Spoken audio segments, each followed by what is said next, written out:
Hoje, o dia de modo especial dedicado ao coração de Jesus, portanto, também os membros do apostolado da oração, as filhas do coração de Jesus, de modo especial, as filhas prediletas do coração de Cristo, devotas do coração santíssimo de Jesus. Meus prezados irmãos, hoje a igreja, nossa mãe, abre os seus tesouros e concede indulgência plenária para aqueles que publicamente recitarem a fórmula de reparação ao coração de Jesus, tal qual se encontra no manual das indulgências, no número 26.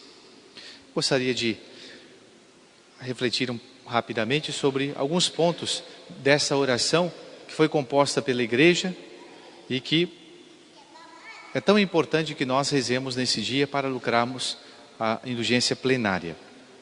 A recitação privada dessa oração pode-se conseguir pela recitação privada a indulgência parcial.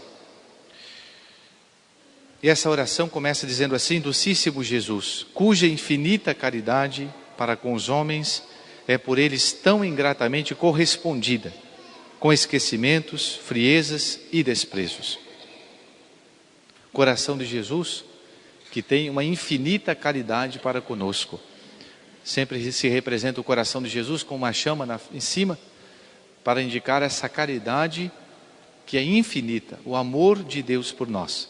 E o coração, o símbolo do amor, é justamente, nós temos ali, numa simbologia, no coração de Jesus, ali como que abarcado, simbolizando toda a caridade, todo o amor de Deus por nós.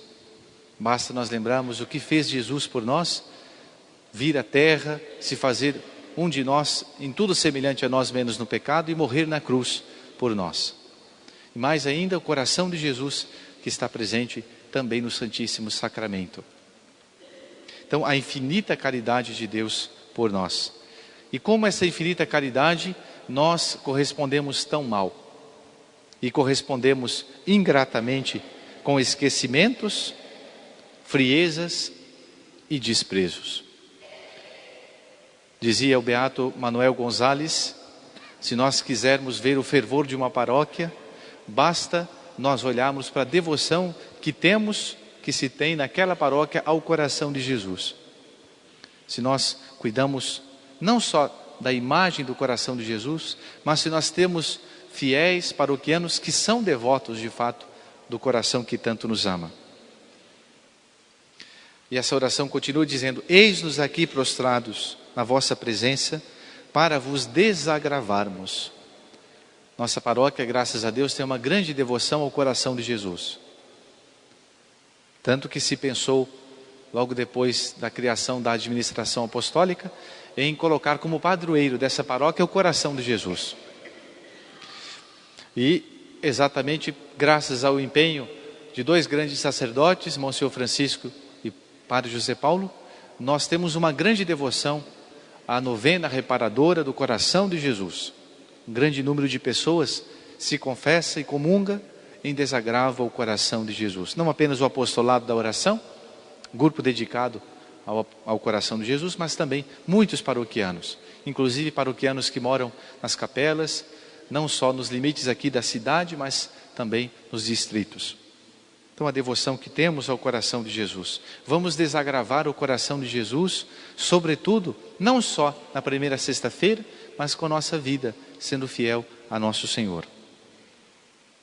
E estamos aqui prostrados para desagravarmos com especiais homenagens da insensibilidade tão insensata, a falta de sensibilidade espiritual. Como é importante nós termos essa condolência, essa compaixão com Jesus. Volto a dizer, não apenas na primeira sexta-feira, mas no decurso da nossa existência, da nossa vida, do mês inteiro. Essa preocupação de desagravarmos sempre o coração de Jesus pela insensibilidade, a dureza de coração, que a igreja chama de tão insensata, e das nefandas injúrias.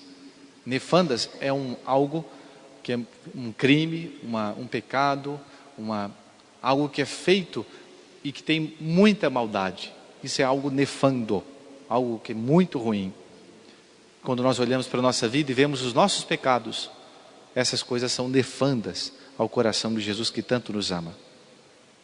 Mais à frente, a oração diz assim: de todos estes tão deploráveis crimes, Senhor, queremos nós, hoje, desagravarmos. E aí coloca um elenco de alguns motivos, que talvez sejam os principais pecados que se cometem nos tempos modernos. Mas, particularmente, ele começa dizendo, da licença dos costumes. A licença dos costumes é justamente nós acharmos que estamos livres, libertados, não é? Liberados para agir de acordo contra os bons costumes que são ensinados pela Santa Madre Igreja. Esses costumes, meus amados irmãos, mesmo que mudem os tempos, não se mudam os costumes, porque nós guardamos justamente a nossa piedade, o nosso amor a Jesus. Depois, a imodéstia do vestido. O modo como se traje atualmente, como dizia Nossa Senhora em Fátima, que ofende tanto a Deus, que ofende tanto o coração de Jesus. Quando nós vemos muitas jovens, filhas das nossas famílias, que se vestem tão mal, mesmo dentro da igreja, nós pensamos, será que essas pessoas amam de fato o coração de Jesus? Será que se amam mesmo de fato a lei de nosso Senhor? Ou estão como que deixando-se levar pelas coisas do mundo, ofendendo a nosso Senhor ou fazendo pouco caso do amor a Jesus? Quantas pessoas são arrastadas para os pecados pela imodéstia dos vestidos? Às vezes nós escutamos, que você vai lá no abrigo, lá tem que se vestir de tal maneira, assim ou assado. Na verdade, é próprio das mulheres e dos homens, dos cristãos, desde o começo da era apostólica até hoje em dia, se vestir modestamente. A modéstia é algo que é próprio do cristão, não só das mulheres, não só dos homens, das mulheres e dos homens. E como é importante nós lembrarmos que depois do pecado original, o corpo não revela a Deus, o corpo esconde essa realidade que é Deus nosso Senhor. Se nós olharmos antes da queda de Adão e Eva no jardim, no paraíso, eles não andavam com roupas, porque não tinham malícia. Hoje em dia, prestem atenção, hoje em dia, nós, depois do pecado original, não revelamos a Deus, nosso corpo esconde a Deus. Por isso que temos que nos vestir bem. Não é porque o padre vai brigar, não é porque há um costume, mas é porque o nosso corpo não revela a Deus. Dos laços de corrupção armados à inocência, da violação dos dias santificados, das execrandas blasfêmias, dos insultos ao vosso vigário. O vigário, com V maiúsculo, é o Santo Padre, o vigário de Cristo, e de todo o vosso clero. Hoje em dia se ensina, se fala, e as pessoas não atendem mais o que o padre ensina. Infelizmente, nós sacerdotes falamos, e às vezes falamos para as paredes, porque sempre nós aqui e acolá escutamos, hoje em dia o padre não ensina, não fala mais. Nós ensinamos e falamos, as pessoas que não querem escutar. O vigário, portanto, de Cristo é o Santo Padre. Quantos insultos se faz ao Romano Pontífice, dizendo que ele é cafona, que ele não segue o mundo, que ele é retrógrado? Esses são os insultos que se faz ao Santo Padre e ao clero.